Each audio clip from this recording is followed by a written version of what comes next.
Hi everyone. We're going to be looking at the feeding of the 4,000 today, not the 5,000, the 4,000.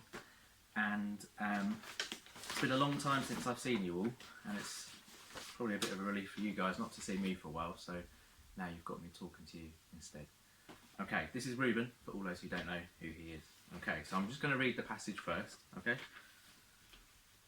Matthew 15:29 to 59.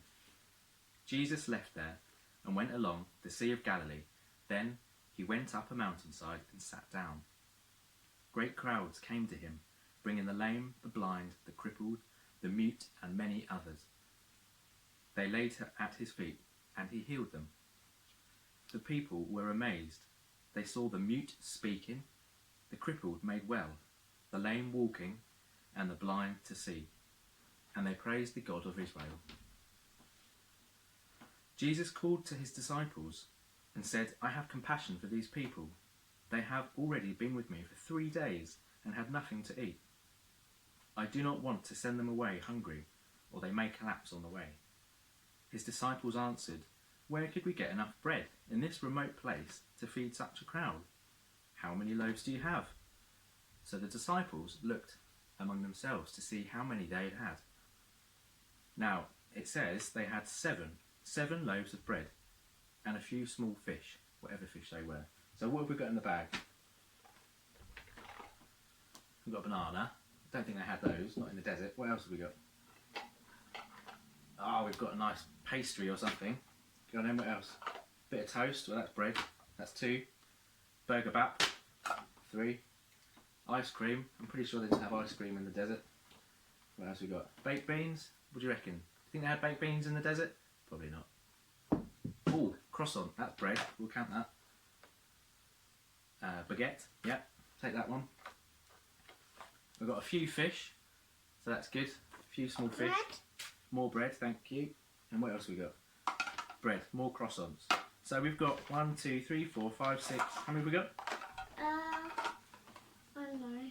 How many are there? Can you count them? 1, 2, 3, 4, 5, 6, 7. 7. Yeah. So we've got 7 loaves of bread / toast croissants. So that's good. We've got those. And we've got a few small fish. Brilliant. And that's all Jesus had. Jesus just had 7 loaves of bread and a few small fish. And he had 4,000 people at his feet that he wanted to feed. 4,000. That's a massive number, isn't it? Can you count that high?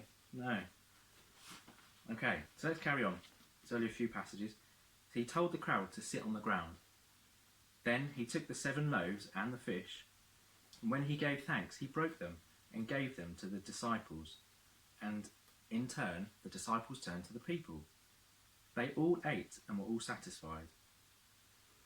Afterwards, the disciples picked up the 7 baskets of broken pieces that were left over. The number of those who ate was 4,000 besides men and women. So it's at least 4,000 people.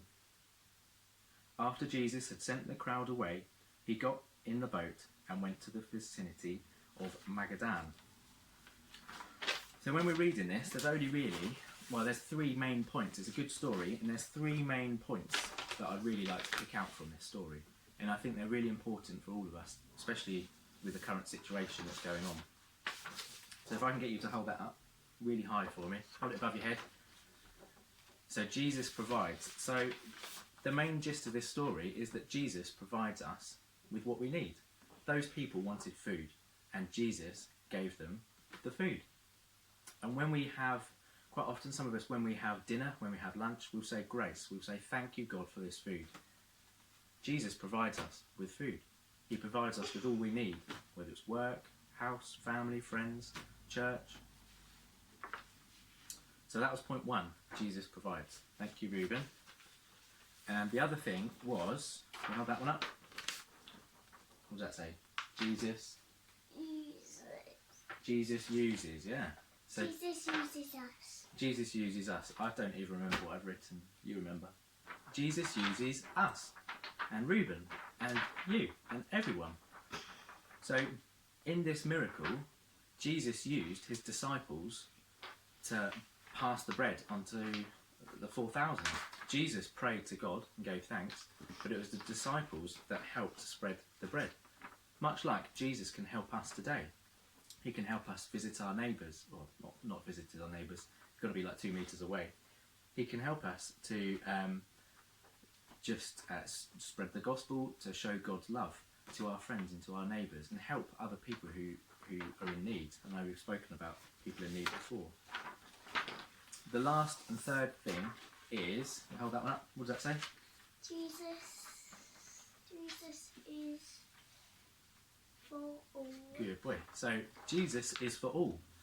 So the main difference between this story, the feeding of the 4,000, and the story in Mark where he feeds 5,000, the main difference is they're in 2 different places. I think it's this story, the story of the 4,000, was in an area where they weren't Jewish, so they were Gentiles. They weren't Jews. But Jesus still gave that same message. When he gave the feeding of the 5,000, he gave that in a very Jewish, rich region.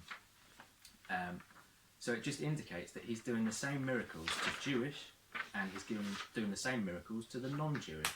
And that's really important because it shows us that Jesus is for everyone.